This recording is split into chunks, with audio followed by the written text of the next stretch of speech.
అందరికీ నమస్కారం. భూమిపుత్ర యూట్యూబ్ ఛానల్ను వీక్షిస్తున్నటువంటి రైతు సోదరులందరికీ మరొకసారి నమస్కారాలు.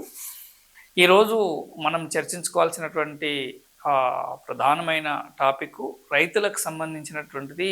ఎఫ్పిఓ అంటే ఏంది, ఎఫ్పిఓ ఎందుకు ఏర్పాటు చేయాలి, ఎఫ్పిఓ వల్ల కలిగే ప్రయోజనాలు ఏంటి, ఎఫ్పిఓ వల్ల ఏం లాభాలు జరగడానికి అవకాశం ఉంది, రైతులు ఏ విధంగా ముందుకు పోవడానికి అవకాశం ఉంది అనేటువంటి కొన్ని అంశాలను మీ ముందుకు తీసుకురావడం కోసం ప్రయత్నం చేస్తాను. రైతు ఉత్పత్తి సంఘాలు అని తెలుగులో మాట్లాడిన దానికి ఇంగ్లీష్లో ఫార్మర్స్ ప్రొడ్యూసర్ ఆర్గనైజేషన్ ఏర్పరచుకోవడం యొక్క ఆవశ్యకత ఉన్నదా? అసలు రైతులు తము దళారుల దగ్గర కానీ బయట మార్కెటింగ్ చేసుకునేటువంటి అంశాల్లో కానీ తమకు కావాల్సినటువంటి ప్రొడ్యూస్ను వారే స్వతహాగా తీసుకోవడానికి, వారే మార్కెటింగ్ వ్యవస్థలో ఒక లింకేజ్ను చేసుకోవడానికి, వీటన్నిటి అంశాల కోసం ఎఫ్పిఓ అనేది చాలా అవసరమైనటువంటి అంశం ఉన్నది. ఎందుకంటే మధ్య దళారీ వ్యవస్థలో భాగంగా కావచ్చు, తర్వాత మార్కెటింగ్ సంబంధించినటువంటి అంశాల్లో రైతులు తమ పండించినటువంటి పంటకు గిట్టుబాటు ధర వచ్చే విషయంలో కానీ, మార్కెట్ లోపల ఉన్నటువంటి రేటుకు ఈ మధ్య దళారుల నుంచి ఓవర్కమ్ చేయడం కోసం ఇది ఒక ప్రధానమైనటువంటి వ్యవస్థ. రైతు ఉత్పత్తి సంఘాలు అనేది ఉండాలి అని చెప్పేసి కేంద్ర ప్రభుత్వం ఖచ్చితంగా దేశం మొత్తంలో ఒక 10,000 ఎఫ్పిఓలు మినిమం ఉండాలనేటువంటి ఒక స్లోగన్ తీసుకొని ఈ ఎఫ్పిఓలకు సంబంధించినటువంటి అంశాన్ని ఏర్పాటు చేయడం అనేది జరుగుతుంది. 2010 సంవత్సరం నుంచి ఇప్పటి వరకు భారతదేశ వ్యాప్తంగా చాలా ఎఫ్పిఓలు ఉన్నాయి. తెలంగాణ రాష్ట్రంలోనే దాదాపు 650 పైచిలకు ఎఫ్పిఓలు ఏర్పాటైనాయి. రకరకాల మండలాలు, విలేజ్లు, క్రాప్స్ వీటన్నింటికి సంబంధించినటువంటి అంశాల లోపల ఈ ఎఫ్పిఓలు అనేవి ఏర్పడుతున్నాయి. అయితే ఏర్పడ్డ ఎఫ్పిఓలు ఎంతవరకు సక్సెస్ అవుతున్నాయి, సక్సెస్ కాకుండా కొంత ఇబ్బందులు పడుతున్నటువంటి రైతులకు కానీ, అదేవిధంగా కొత్తగా ఏర్పాటు చేసేటువంటి రైతులకు కానీ, ఏర్పాటు చేసుకున్నటువంటి రైతు ఉత్పత్తిదారుల సంఘాలు అంటే ఫార్మర్ ప్రొడ్యూసింగ్ ఆర్గనైజేషన్స్ కానీ కొన్ని కీలకమైనటువంటి అంశాలు చేయడం ద్వారా ఒక మార్కెటింగ్ స్కిల్స్ వాళ్ళకు తెలవడం ద్వారా కొత్తగా జరగడానికి అవకాశం ఉంటుందనేటువంటి ఉద్దేశం కోసం ఈ వీడియో మీ ముందుకు తీసుకురావడం జరుగుతుంది. అందుకు గాను భూమిపుత్ర యూట్యూబ్ ఛానల్కు ప్రత్యేకమైన ధన్యవాదాలు రైతు సోదరుల తరపున, అదేవిధంగా ఉద్యాన శాఖ తరపున తెలుపుతున్నాం. నా పేరు రావుల విద్యాసాగర్, ఉద్యాన మరియు పట్టు పరిశ్రమ అధికారి, మునుగోడు నియోజకవర్గంలో పనిచేస్తున్నాను, నల్గొండ జిల్లా. ప్రధానంగా ఎఫ్పిఓలు అన్నప్పుడు ఎఫ్పిఓ ఏర్పాటు కోవడం కోసం ఏం చేయాలి, అసలు రైతులు ఏం జరగాలి అనేటువంటి అంశాన్ని ముందుగా డిస్కస్ చేసుకున్నప్పుడు ఎఫ్పిఓ అంటే ఫార్మర్ ప్రొడ్యూసింగ్ ఆర్గనైజేషన్ అంటే రైతు ఉత్పత్తి సంఘాలు. రైతులు తమ పండించిన పంట అంటే ఉత్పత్తి ఏదైతే పంటకు సంబంధించిన చేసిర్రో, లేదా ఒక పంట కాకుండా పలు పంటలకు సంబంధించినటువంటి చేసిర్రో దాన్ని ఉత్పత్తి అంటే రకరకాల పంటలను ఉత్పత్తి చేసినటువంటి వాటిని కలుపుకొని ఒక సంఘంగా రైతులే ఒక సమూహంగా ఏర్పడ్డదాన్ని రైతు ఉత్పత్తుల సంఘం అని చెప్పేసి చెప్తారు. అంటే రైతులు పండించినటువంటి పంటను ఏ పంటకు సంబంధించినటువంటి పంటలు పండిస్తున్నారో వాళ్ళందరూ ఉత్పత్తికి సంబంధించినటువంటి రైతులంతా ఒక్కొక్క ఉత్పత్తిని ఒక్కొక్కరు పండియచ్చు, లేదా అందరూ కలిపి ఒకే ఉత్పత్తిని పండియచ్చు. ఈ పండించినటువంటి పంటకు సంబంధించినటువంటి సమూహంగా ఒక గ్రూపుగా లేదా సంఘంగా ఏర్పడేటువంటి దీన్ని అంటాం. ప్రధానంగా మీరు రకరకాల పంటలు ఉండొచ్చు, నిమ్మ, బత్తాయి, మామిడి, జామ, ఇట్లా రకరకాల పండ్ల తోటలే ఉండొచ్చు, లేదా వరి, పత్తి, ఇట్లా కూరగాయలకు సంబంధించినటువంటి పంటలే ఉండొచ్చు. ఇలా పంటలు పండిస్తున్నటువంటి అన్ని పంటలకు కలిపి ఒక ఎఫ్పిఓ ఏర్పాటు చేసుకోవడం, లేదా ఒక పంటకు సంబంధించినటువంటి ఎఫ్పిఓ ఏర్పాటు చేసుకోవడం, ఇట్లాంటి అన్ని అంశాలకు సంబంధించింది జరుగుతుంది. సపోజ్ ఫర్ ఎగ్జాంపుల్ నల్లగొండకు సంబంధించినటువంటి జిల్లాలో మనం పనిచేస్తున్నాం. ప్రధానంగా నల్లగొండ జిల్లాకు సంబంధించినటువంటి బత్తాయి, నిమ్మ జిల్లా ఎఫ్పిఓకి సంబంధించినటువంటి పరిస్థితులు కూడా ఆలోచన చేసి కొంతమంది ఫార్మర్స్ అడుగుతున్నటువంటి పరిస్థితి. అంటే ఎట్లా ఈ ఎఫ్పిఓ ఫార్మేషన్ చేసేటప్పుడు మండలమే చేయాలన్నా, లేకపోతే ఒక విలేజే చేయాలన్నా, లేకపోతే ఒక జిల్లా మొత్తం చేయడానికి ఉంటుందా అని అంటే, ఉత్పత్తికి సంబంధించినటువంటి ఒక క్రాప్ స్పెసిఫిక్గా ఉన్నప్పుడు మీరు జిల్లా వ్యాప్తంగా కూడా ఎఫ్పిఓ చేసుకోవడానికి అవకాశం ఉంటుంది.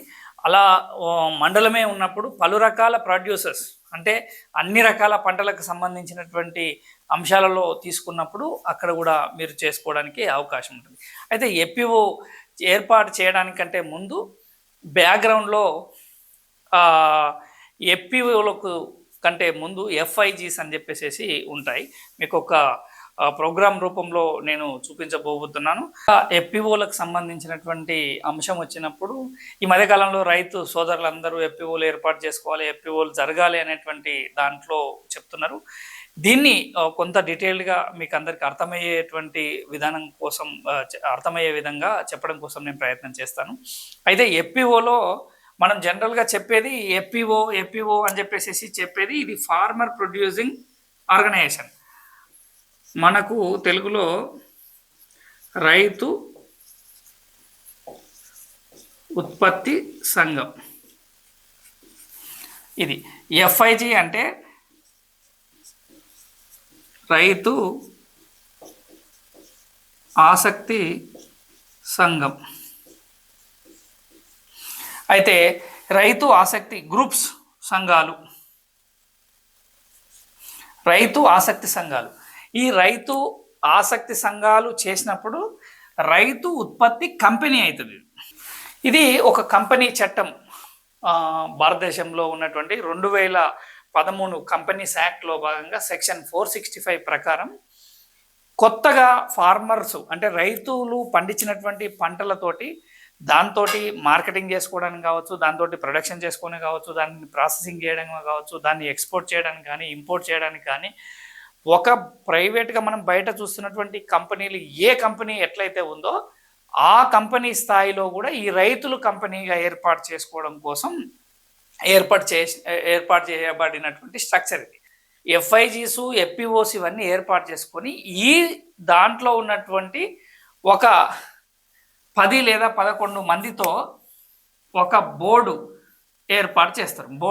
బోర్డులో జనరల్గా చైర్మన్, వైస్ చైర్మన్, తర్వాత డైరెక్టర్లు, తర్వాత సిఈఓ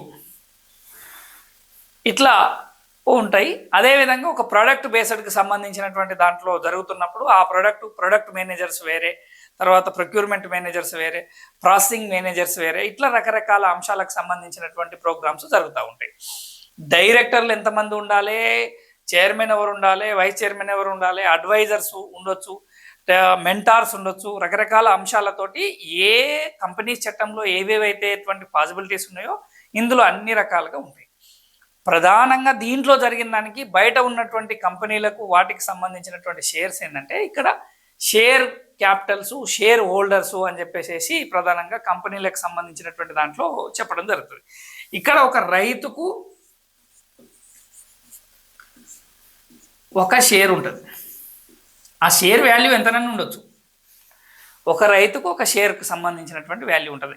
అంటే ఒక రైతుకు ఒకే ఓటు హక్కు ఉంటుంది. ఎన్నుకునేటప్పుడు కూడా అంటే రేపు బోర్డు మెంబర్లనే కావచ్చు, డైరెక్టర్లనే కావచ్చు, ఎన్నుకోవడానికి సంబంధించింది మెజారిటీ బై నిర్ణయానికి సంబంధించిన దాంట్లో ఒక రైతుకు ఒక షేరు, తర్వాత ఒక ఓటు హక్కు ఉండడానికి అవకాశం ఉంటుంది. నేను 3 4 బదులు చేస్తా అనేటువంటి పరిస్థితి ఉండకుండా ఒక చట్టం ప్రకారం దీనికి సంబంధించినటువంటి జరుగుతుంది.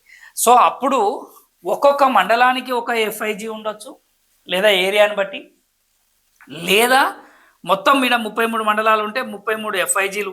అంటే ఆ మండలంలో ఉన్నటువంటి ఆసక్తి సంఘాలకు సంబంధించినటువంటి, అంటే ఆసక్తి అంటే మన దాంట్లో ఉన్నటువంటి మెంబర్సే ఇంట్రెస్టెడ్ మెంబర్సే దీంట్ లోపలికి రావడానికి అవకాశం ఉంటుంది. ఇలా కనీసం 10 మంది నుండి ఆ పైన ఎంతనైనా ఉండొచ్చు. 100 ఉండొచ్చు, 200 ఉండొచ్చు, 300 ఉండొచ్చు, ఎంతనైనా ఉండొచ్చు. కనీసం 10 మందితో కలిపినటువంటి ఒక ఎఫ్ఐజీ గ్రూపు ఉంటుంది. సో ఇలాంటి ఎఫ్ఐజీ గ్రూపులు ఇదొక మండలం, ఇదొక మండలం, ఇదొక మండలం, ఇదొక మండలం, ఇదొక మండలం, అట్లా మండలాల వారీగా పెరుగుతూ పోవచ్చు. లేదా ఒక విలేజే ఉంది, సపోజ్ ఒక ఉట్లపల్లి విలేజ్ ఉంది. ఉట్లపల్లి విలేజ్లనే ఒక మండలంలో ఉండేటువంటి ఏరియా మొత్తం ఒక 3000 ఎకరాలు 4000 ఎకరాలు బత్తాయి ఉంటే ఒక విలేజ్లో 2000 3000 ఎకరాలు ఉన్నప్పుడు ఆ విలేజ్లో ఉన్నటువంటి ఫార్మర్స్ అందరూ కలిపేసేసి ఎఫ్ఐజీస్గా ఫార్మేషన్ అవుతున్నప్పుడు ఆ విలేజ్కి సంబంధించినటువంటి గ్రూప్స్, అంటే ఒక వైపు ఉన్నటువంటి గార్డెన్స్ అంతా ఒక గ్రూప్గా, ఇంకొక వైపు ఉన్నటువంటి గార్డెన్స్ అంతా ఇంకొక గ్రూప్గా, ఇంకొక వైపు ఉన్నటువంటి గార్డెన్స్ అంతా ఇంకొక గ్రూప్గా.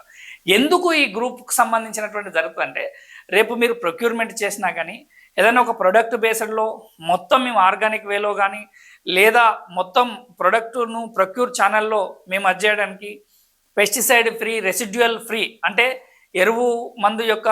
ఎరువులకు సంబంధించినటువంటి అవశేషాలు లేకుండా, అదేవిధంగా పురుగు మందుల యొక్క అవశేషాలు లేని పంటను మనం విదేశాలకు ఎక్స్పోర్ట్ చేస్తున్నప్పుడు, అధిక ధరలు వస్తున్నప్పుడు, అట్లాంటి ఆర్గనైజ్ చేసినప్పుడు ఈ ఏర్పాటు చేసుకునేటప్పుడే దాని యొక్క లక్ష్యం మీద మనకు ఆధారపడి ఆ గ్రూప్కు సంబంధించినటువంటి ఏర్పాటు అనేది ప్రధానంగా మనం చేసుకుంటాం. సో ఇలా ఏర్పాటు చేసుకున్నటువంటి గ్రూప్స్ అంతా కలిపి దీంట్లో ఈ బత్తాయికి సంబంధించినటువంటి టీం నుంచి ఒక రిప్రజెంటేటివ్ ఎఫ్పిఓలో ఉండేటట్టు, ఒకరు లేదా ఇద్దరు, ప్రతి ఎఫ్ఐజి గ్రూప్ నుంచి ఒకరు లేదా ఇద్దరు లీడర్సు ఈ ఎఫ్ఐజీల నుంచి ఎఫ్పిఓలో మెంబర్గా ఉంటారు. ఈ ఎఫ్పిఓలుగా మెంబర్లు ఉన్నప్పుడు ఈ ఎఫ్ఐజీలో ఉన్న ప్రతి ఫార్మర్ తోటి వీళ్ళు కోఆర్డినేట్ చేయలేరు. కాబట్టి ఈ ఎఫ్ఐజీలో ఉన్నటువంటి ఫార్మర్స్ అంటే ఒక విలేజ్లో ఒక ఏరియాకి సంబంధించిందే ఉంటే ఆ ఏరియాలో ఉన్నటువంటి వాళ్ళందరికీ మీకు పలానా ఎరువులు వస్తున్నాయి, పలానా పురుగు మందులు వస్తున్నాయి, లేదా పలానాకు సంబంధించినటువంటి న్యూట్రియంట్ సప్లై చేయబడుతుంది, లేదా పలానా క్రాప్ను మనం ఈ నెలలో వదులుకోవాలి, ఈ మంత్లో వచ్చిన ప్రొడక్ట్ మొత్తం ఒక 100 టన్నులు వచ్చేది ఉంది, ఈ 10 ఎఫ్ఐజీస్ ఉన్నాయి, ఈ 10 టన్నులు ఇప్పుడు, ఈ 10 టన్నులు ఇప్పుడు, ఈ 10 టన్నులు ఇప్పుడు, ఈ 10 టన్నులు ఇప్పుడు, ఈ 10 టన్నులు ఇప్పుడు అని ఒక వారం గ్యాప్లో కూడా మనం మేనేజ్మెంట్ చేసుకున్నప్పుడు మనం కమిట్ అయినటువంటి 100 టన్నుల ప్రోడక్ట్ ఒకేసారి మార్కెట్కి ఇవ్వడానికి కూడా అవకాశం ఉంటుంది. తర్వాత ఒకేసారి ఒక వెరైటీ మీద సంబంధించి కొత్త వెరైటీని ఇంట్రడ్యూస్ చేసినాం. ఆ వెరైటీని ఇంట్రడ్యూస్ చేసినప్పుడు ఈ ఎఫ్ఐజీ గ్రూప్లో ఉన్న వాళ్ళకు ఒక వెరైటీ, ఈ ఎఫ్ఐజీలో ఉన్నప్పుడు ఒక వెరైటీ, ఈ ఎఫ్ఐజీలో ఉన్నటువంటి వాళ్ళకు ఒక వెరైటీ, అట్లా మనం ప్లాన్ చేసుకోవడానికి అవకాశం ఉంటుంది. రేపు ఎక్స్పోర్ట్కు పోయినప్పుడు కూడా ఈ రెసిడ్యువల్ లెవెల్స్ లేదా ఈ పెస్ట్ కంట్రోల్కు ఈ పలానా దాన్ని యాక్సెప్ట్ చేయనప్పుడు పలానా అమెరికాకు ఇది పంపించడానికి వీలుంది, లేదా గల్ఫ్ కంట్రీస్కి ఇది పంపించడానికి వీలుంది, లేదా ఇంకొక దేశానికి ఇది పంపించడానికి వీలుంది, ఇంకొక ఆఫ్రికాకు పంపించడానికి ఇక్కడ ఉంది, ఇక్కడ యూరోప్ కంట్రీస్కి ఇక్కడ పంపించడానికి వీలుంది. అట్లా దాన్ని ఆర్గనైజ్ చేయడానికి ఒక గ్రూప్స్ను ఈజీగా డివైడ్ చేసుకోవడానికి అవకాశం ఉండడం కోసం ఫార్మర్ ఇంట్రెస్టెడ్ గ్రూప్స్ అనేటువంటి పెట్టడం జరిగింది. సో ఈ ఫార్మర్ ఇంట్రెస్టెడ్ గ్రూప్స్లో పెట్టినప్పుడు వాళ్ళకిచ్చే వీళ్ళు ఏర్పాటు చేసుకున్నటువంటి ఎరువులే కావచ్చు, పురుగు మందులే కావచ్చు, వీళ్ళు ఏర్పాటు చేసుకున్న ఈ సంస్థ ద్వారా జనరల్గా చాలామంది ఎఫ్పిఓలు ఏర్పాటు చేసినప్పుడు ఇప్పటికే మన గ్రామీణ ప్రాంతంలో ఉన్న ఎఫ్పిఓలు అందరిలో కామన్గా ఉండేటువంటి ప్రధాన అంశం ఏంటంటే, మేము ఇన్పుట్ షాప్ తీసుకున్నాం అంటే ఇన్పుట్ షాప్లో ఏమున్నాయంటే ఎరువులు, పురుగు మందులు, న్యూట్రియంట్స్ ఇవి అందుబాటులో ఉన్నాయని చెప్పేసి చెప్తారు. ఎందుకు ఇన్పుట్ షాప్లో తీసుకున్నారు అని అంటే, మాకు స్పూరియస్ కంపెనీస్ వస్తున్నాయి, లేదా క్వాలిటీ లేని కంపెనీస్ బయట దగ్గర ఇక్కడ దీన్ని సప్లై చేసేటువంటి సప్లై చైన్ మేనేజ్మెంట్లో ఒక నాసిరకమైనటువంటి ఎరువులు, నాసిరకమైనటువంటి పురుగు మందులు, నాసిరకమైనటువంటి కంపెనీలు అక్కడక్కడ జరుగుతున్నాయి అని చెప్పేసి మీరు వింటూనే ఉంటారు వార్తలలో వాటిల్లో. అట్లాంటివి దొరకకుండా నేరుగా ఏదైతే కంపెనీ ఉందో ఆ కంపెనీ దగ్గరికే పోయి ఈ కంపెనీ గ్రూప్ కానీ ఈ ఎఫ్పిఓకి సంబంధించినటువంటి ఫార్మర్కు ఇది అవసరము, ఈ మందు అవసరము, ఈ న్యూట్రియంట్ అవసరము అని తెలిసినప్పుడు ఆ న్యూట్రియంట్ను నేరుగా పోయి వీళ్ళు డైరెక్ట్ కంపెనీ దగ్గర పర్చేజ్ చేసుకోవడానికి అవకాశం ఉంటుంది. అంటే ప్రధానంగా మనకు ఉపయోగపడే దాంట్లో, రైతుకు ఉపయోగపడే దాంట్లో ఏంటంటే ఇన్పుట్స్, ఎరువులు, పురుగు మందులు, ఇంకా మనకు న్యూట్రియంట్స్, ఇది కాకుండా విత్తనాలు లేదా మొక్కలు, ఇంకా ఆ మొక్కలకు కానీ ఆ పంటకు తీస్తున్నప్పుడు అవసరమయ్యేటువంటి బ్యాగులు. ఇప్పుడు మామిడి లాంటిది ఉందనుకోండి, మామిడికి తొడిగే బ్యాగ్స్ కానీ కవర్స్ కానీ ఏదైనా ఒకవేళ కావాలంటే ఇన్పుట్ అంటే మొక్క ఎదుగుదల కోసం, మొక్క పెరగడానికి కోసం, మొక్కకు సంబంధించినటువంటి పెరుగుతున్న దశలో, పంటనిచ్చే దశలో వీళ్ళకు అవసరమైనటువంటి ఇన్పుట్స్ లేదా కస్టమైరింగ్ మిషనరీ. ఇప్పుడు మనం కటంగూరు ఎఫ్పిఓను చెప్తున్నప్పుడు కటంగూరు ఎఫ్పిఓలో ఇన్పుట్స్ రూపంలో కస్టమైరింగ్ మిషనరీ ఉంది. అంటే అద్దె యంత్రాలు. ఒక రైతు 20,000 నుంచి 4 లక్షలు 6 లక్షలు ఉన్నటువంటి మెటీరియల్ను ఒక్కసారికి ఆ పంటలో ఉపయోగపడి ఒకసారికో 2 సార్లకో కొనుక్కునేటువంటి పరిస్థితి ఉంది. కానీ అట్లా కాకుండా మన నల్లగొండ జిల్లాలోనే కటంగూరు ఎఫ్పిఓలో దాదాపు 40 లక్షల మిషనరీ ఉంది. 40 నుంచి 60 లక్షల మిషనరీ ఉంది. ఇప్పుడు డ్రోన్స్ వీటన్నిటికి కూడా వచ్చాయి. అవి చూస్తే దాదాపు 1.5 crores మిషనరీ అవైలబిలిటీలో ఉంది.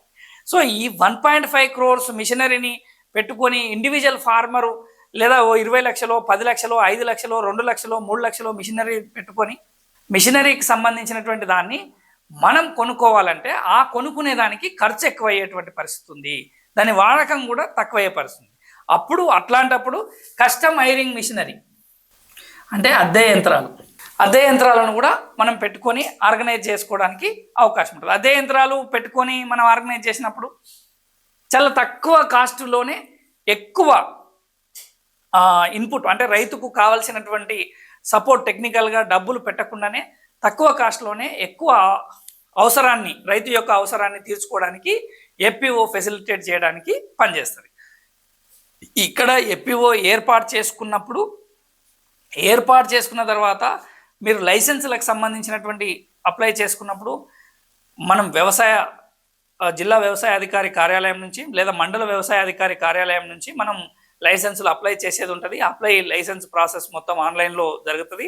ఈ లైసెన్స్ అప్లై చేసినప్పుడు ఫెర్టిలైజర్ లైసెన్స్ కానీ, పెస్టిసైడ్ లైసెన్స్ కానీ, సీడ్ లైసెన్స్ కానీ ఈ అన్ని లైసెన్సులు మనం డిపార్ట్మెంట్ ద్వారా తీసుకొని మనం రైతులమే ఒక సంఘంగా ఏర్పడ్డాం కాబట్టి ఆ సంఘంగా ఏర్పడ్డటువంటి రైతుల యొక్క యూనిట్ తోటి మనకు రైతులకు కావాల్సినటువంటి అవసరమైనటువంటి ఇన్పుట్లో అంటే మనకు ఎదుగుదల కోసం పంట పెరుగుదల కోసం ఉపయోగపడేటువంటి అన్ని రకాల అంశాలను మనం తీసుకోవడానికి అవకాశం ఉంటుంది.